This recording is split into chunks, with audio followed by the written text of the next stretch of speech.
ወንድሙ አብርሃ ባላለው የሻዴ ፕላስቲክ ውጤቶች ፋብሪካ ባለቤት ነኝ።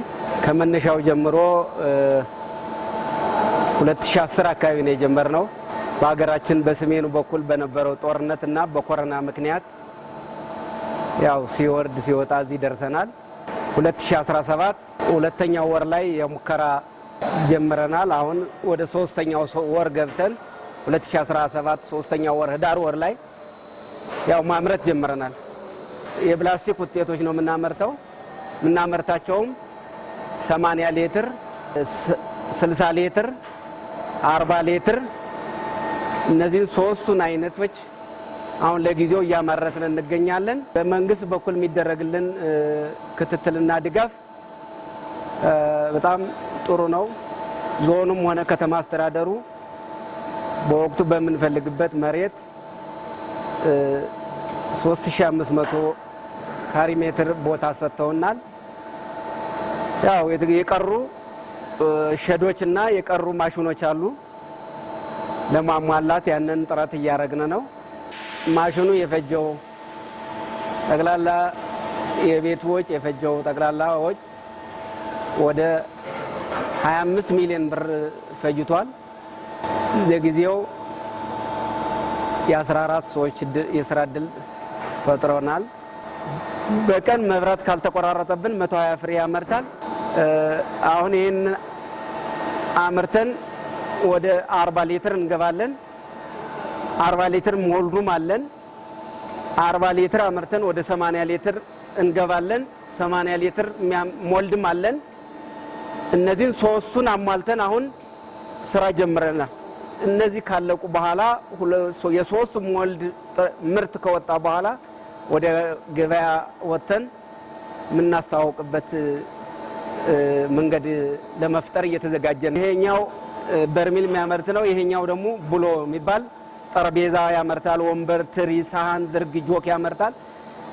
እነዚህ ሁሉ ሞልዶች ሲሟሉ በቀላሉ ለዚህኛው 15 ሰው ለዚህኛው 15 ሰው ቢመደብ 30 ሰው ቋሚ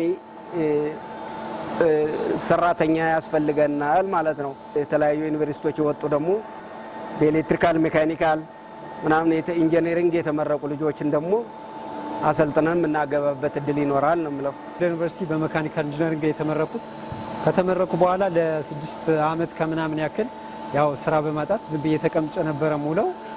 አሁን ግን እዚሁ ሰቆጣ ላይ በተቋቋመው ሻደይ የፕላስቲክ ፋብሪካ ከተቋቋመ በኋላ እዚህ ገብተን ሙያም ትልቅ ሙያም አግኝተናል። ለኛም የስራ እድል ትልቅ የስራ እድል ነው የፈጠረልን። በአንድ በኩል ሙያ፣ በአንድ በኩል ደግሞ ስራ ማለት ለደሞዝ ተቀጥሮን በየዕለት ጉርሳችን እንድናገኝም ሆነናል።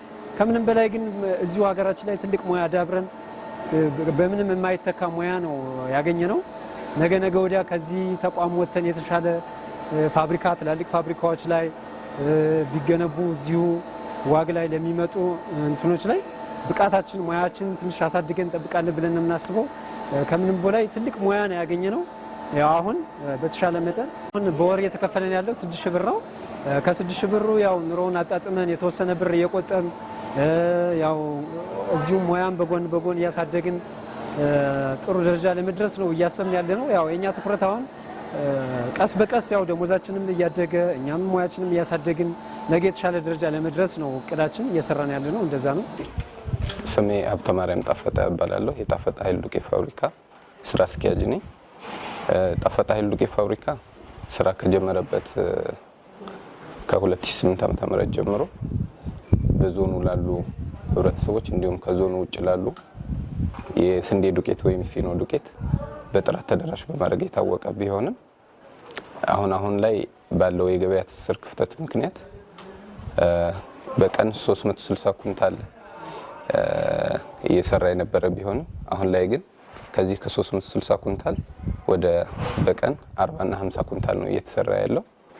ያሉን ሰራተኞች ከ13 እና ከዛ በላይ ቋሚ ሰራተኞች የነበሩን ቢሆንም አሁን ባለው የገበያ ትስስር ክፍተት ምክንያት ከእለት ወደ እለት እየቀነሰ መጥቶ ያሉን 8 እና 9 ሰራተኞች ናቸው አሁን ላይ በእጃችን ላይ ያሉት። የጥሬ ዕቃ አቅርቦት ክፍተት አለብን። ነጫን መለሰ እባላለሁ። ወደዚህ ስራ ለመግባት በጣም ብዙ ችግር ነበረኝ። የነበረ ችግር ስራም አልነበረኝም። ስራ በማጣት በጣም አጓጉል ቦታና ካልሆነ አኳያ ጓደኞች አኳያ ካልሆነ ቦታ እየገባሁ ካልሆነ ቦታ ደርሼ ነበረ። ከዚህ ስራ ከመጣሁ በኋላ ግን ያገኘሁት ጥቅም በጣም ብዙ ጥቅም አለ። አንደኛ የራሴን ህይወት ለውጫለሁ። ሁለተኛም ደግሞ ከቤተሰቦቼ ጋር ያለውን ለቤተሰቦቼ ያለውን እርዳታ እየረዳሁ ራሴም ተለውጬ የራሴን ኑሮ እየኖርኩ ነው ማለት ነው። የሰላም ዘይት ፋብሪካ ባለቤት ነኝ። ሰላም ዘይት ፋብሪካ በቀን 24 ሰዓት 2500 ሊትር ያመርታል። አንስ ቋሚ ሰራተኛ 12 አሉ፣ ጊዜያዊ ሰራተኛ 8 አሉ። ምርቶች አሁን ዋግ ላይ የተሸጠ ነው። ሰቆጣ፣ ጋዝግብላ፣ ደሃና፣ ዝቋላም እየተሸጠ ነው። እስከ ደስ እስከ አላማጣ እየወሰድን ነው ያለ ነው። ስለዚህ አሁን በስፋት ገበያ ተወዳዳሪ እንድንሆን ነው የምንፈልገው። እኛ በኢትዮጵያ ተወዳዳሪ እንድንሆን ከዚህ ብቻ አይደለም፣ እኛ ዋግ ላይ ብቻ አይደለም፣ በመላው ኢትዮጵያ ተወዳዳሪ እንድንሆን ነው የምፈልገው እኔ።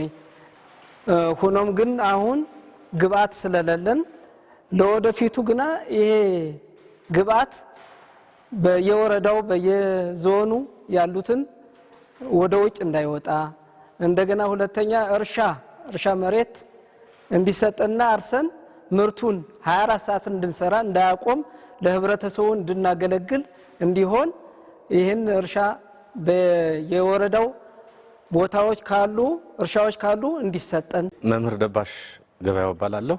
የብርቱካን የእንስሳት መኖ ማቀነባበሪያ ፋብሪካ የህዝብ ግንኙነት አማካሪ ነኝ። እንግዲህ የዚህ እንስሳት መኖ ፋብሪካ ከ2012 መጨረሻ አካባቢ ጀምሮ ኦልሞስት ኮሮና ከመጣ ጀምሮ ወደ ስራ የገባ ነው። በዚህም ሲጀምር በፌዴራል የእንስሳት መድኃኒትና መኖ አስተዳደር ቁጥጥር ባለስልጣን የብቃት ማረጋገጫ ተሰጥቶት ወደ ስራ የገባ ነው። ይህም በየአመቱ የብቃት ማረጋገጫውን እያደሰ በስራ ላይ ይገኛል። የሚያመርታቸው ምርቶችም የፍየልና የበግ የተቀነባበረ መኖ፣ የላም ወተት የተቀነባበረ መኖ፣ የማድለብ የተቀነባበረ መኖ፣ እንደየእድሜ ክልላቸው የዶሮ የተቀነባበረ መኖ በማቅረብ ላይ ይገኛል። ይህን ሲያደርግ በስሩ ከ16 ያላነሰ ቋሚ ሰራተኛዎች አሉት። ከ10 የበለጡ የጊዜያዊ ሰራተኞችን ይዞ ይንቀሳቀሳል። ይህ ፋብሪካ ከዚህ በላይ ለመስራት ቢያንስ በሰዓት 30 ኩንታል የማምረት አቅም አለው። በየ8 ሰዓቱ ከ240 ኩንታል ያላነሰ ያመርታል።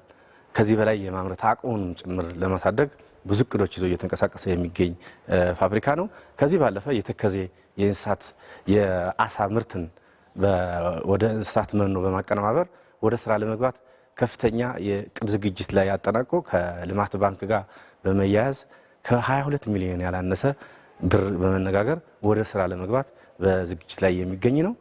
ይሁን እንጂ ይህንን መኖ ማቀነባበሪያ ፋብሪካ ምርቶችን እያመረተ ወደ ገበያ ለማቅረብ ከፍተኛ የሆኑ ማነቆዎች አሉት። ለአብነት የስራ እድል የፈጠር ነው ከ2012 መጨረሻ ጀምሮ ያሉን የስራ እድል የፈጠርናቸው ቁጥራቸው አልጨመረም፣ አልፎ አልፎ የሚቀንስበት እድል አለ። ምክንያቱም መኖ በአግባቡ እየተሸጠ አይደለም። በመንግስትም መንግስታዊ ባልሆኑ ድርጅቶችም ከፍተኛ የሆነ የገበያ እጥረቶች አሉ።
ስሜ ስንታየው አዱኛ እባላለሁ። የኢንዱስትሪና ኢንቨስትመንት ጽህፈት ቤት ሲቪል መሀንዲስ ነኝ። በእኛ ጽህፈት ቤት የኢንቨስትመንት ቦታ የወሰዱ ወደ 31 የሚጠጉ አልሚዎች አሉ። ከነዚህም ውስጥ ከጠቅላላው ምን ያክል ውጤታማ ናቸው በሚባለው ደረጃ ወደ 6 የሚያክሉ ምርት ማምረት ላይ አሉ።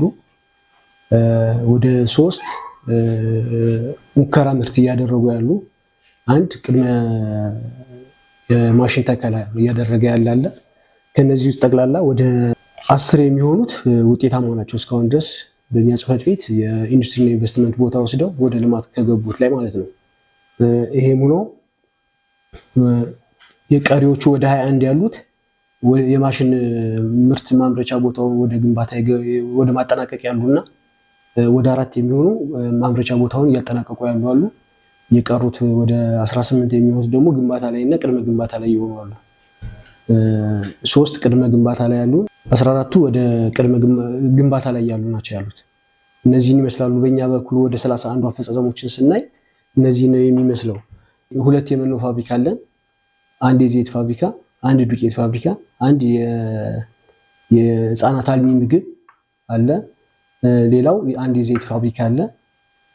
ቅድመ ግንባታ ምርት ሙከራ ላይ ያሉ ደግሞ የፕላስቲክ ውጤት ማምረት አለ። 1 የዘይት አለ። በእኛ አያያዝ ወደ ከ31 ወደ 10 በማምረት ላይ እና ቅድመ ማምረት ላይ እና ማሽን መትከል ላይ ናቸው። እነዚህ ቅድመ ትክክል ነው ብለን እናስባለን። ወደ 21 የሚሆኑት ግን ገና ፕሮሰስ ላይ ስለሆኑ ውጤታማ ናቸው ብለን አናስብም፣ በእኛ ማለት ነው። አሁን በይበልጥ እንደ ከተማ አስተዳደርም እንደ ባለሙያም ሁላችንም ትኩረት አድርገን እየሰራን ያለነው እነዚህ 21 አልሚዎችን ወደ ስራ የሚገቡበትን መንገድ ነው እየፈለግን ያለነው። በመንግስትም ችግር ሊሆን ይችላል፣ በሰሜን ጦርነቱ፣ በኮቪድ እነሱ እንደ የዋጋ ንረት፣ የሲሚንቶ እጥረት እነዚህ ምክንያቶች አድርገው ነው እስካሁን እያጓተቱ ያሉት። ያንንም በማድረግ እንደ ከተማ አስተዳደር ሁሉንም ነገር በማቻቻል እነሱን በመደገፍ ወደ ስራ እንዲገቡ ነው እስካሁን ድረስ እያደረግን ያለነው። እርምጃ ራሱ እንዲሄድባቸው አላደረግንም። ማስጠንቀቂያ እየተሰጠ ነው። አንዳንዶቹ አቅም እያላቸው መስራት የማይችሉ ባለሀብቶች ምቹ ሁኔታ ተፈጥሮላቸው እየሰሩ ያሉ ባለሀብቶች ስላሉ ማለት ነው። በዛ መንገድ እነዚህን ውጤታማ ያሉት ባለሀብቶችን ለማስገባት እየተባበር ኃላፊዎች ጋር እየተነጋገር እስከ ከንቲባ ድረስ እያወያየን ፊት ለፊት አንድ ለአንድ ፌስ ቱ ፌስ ባለሀብቶችን እያነጋገርን ቢሮ በመጥራት ወደ ስራ የሚገቡበት ከአቅም በላይ ችግር ያለባቸውን ደግሞ ፕሮጀክቱ የማያዋጣቸው ከሆነ የዘርፍ ለውጥ የሚቀይሩበትን መንገድ እንደገና ጥናት አድርገው መጥቶ ወደ ክልል እንዲልኩ እያደረግን ያለ ነውና በዚህ ልክ እየደገፍናቸው ነው ውጤታማ እንዲሆኑ ማለት ነው። ያው በመመሪያው መሰረት ባለሀብቶችን በመመሪያው መሰረት ከማስተናገድ አንጻር የግንባታ ውለታቸው የሚሰጣቸው መካከለኛ ፋብሪካዎች ላይ 2 ዓመት ነው የሚለው። በእኛ ከተማ አስተዳደርም የግንባታ ጊዜ ያሰጣጣቸው 2 ዓመት ነው አብዛኞቹ ፋብሪካዎች። በዛ ላይ ሁሉም ከ4 ዓመት በላይ ጊዜያቸው ያለፈ ነው። ሁሉም የተወሰኗቸው ከ5 የማይበልጡ ባለሀብቶች ናቸው ጊዜያቸው ያላለፈባቸው። በዚህ ዓመት በ2017 የሚያልቅ ነው እሱ። በዚህ ዓመት 2017 የሚያልቅ ነው። ከቀጣይ ዓመት ጀምሮ ሁሉም ባለሀብት ቦታ የወሰደው በእኛ ተቋም እንዳለ ጊዜው ያለፈ ነው። ከመመሪያ አንጻር እነዚህን ሰዎች ከማስተናገድ አንጻር ከሆነ ሁሉም እርምጃ የሚወሰድባቸው ናቸው። ሁሉንም ባለሀብት እኩል ለከተማዋ ገቢ የሚያመጡ ናቸው፣ ከተማዋም ገና ጀማሪ ናት ብሎ ከማሰብ አንጻር ሁሉንም በመደገፍ ተባብሮ ከመስራት አንጻር በማለት ሁሉንም ቶለሬት በማድረግ ችግራቸውን በመቅረብ መጥተው በማስረዳት በዚህ በመተጋገዝ እየሰራን ያለነው። ይሄ ሆኖ ግን ከመመሪያም አልፎ እኛም በጣም አስቸግረው ወደ ስራ አልገባ ያሉና 14ቱ ላይ እርምጃ ለመውሰድ ቀድሞ እንዲገቡ ጊዜያቸው ስላለፈ ቀድሞ ስራ እንዲጀምሩ ወደ 14ቱ ላይ ማስጠንቀቂያ የመጨረሻ ማስጠንቀቂያ የጽሁፍ ማስጠንቀቂያ ተሰጥቷቸው እነዚህ 14ቶቹ ቅድመ ለውጥ የማያሳዩ አሁንም ከሆነ እነሱም በከንቲባ ወይም ደግሞ በኢንቨስትመንት ቦርዱ እየተገመገመ ውሳኔ የሚሰጥ ነው የሚሆነው ማለት ነው። ያው ኢንቨስትመንት ቦርዱ አስተዳደራዊ መፍትሄ ምሳሌ የሚሰጥ ከመመሪያ በተጨማሪ መሰረታዊ ችግር ካለባቸው ችግራቸውን ያያል። ካልሆነ ግን በመሰረታዊ ችግር ምክንያት ካልሆነ እነዚህ ፋብሪካዎች ለሚያለማ ሰው ማስተላለፍ ነው ያለው አማራጭ፣ ይነጥቃል። ከዛ በኋላ በመመሪያው መሰረት የመስጠት ያረካከብ ስርዓት ስላለው መመሪያን ተንተርሶ መልስ ይሰጣል ማለት ነው።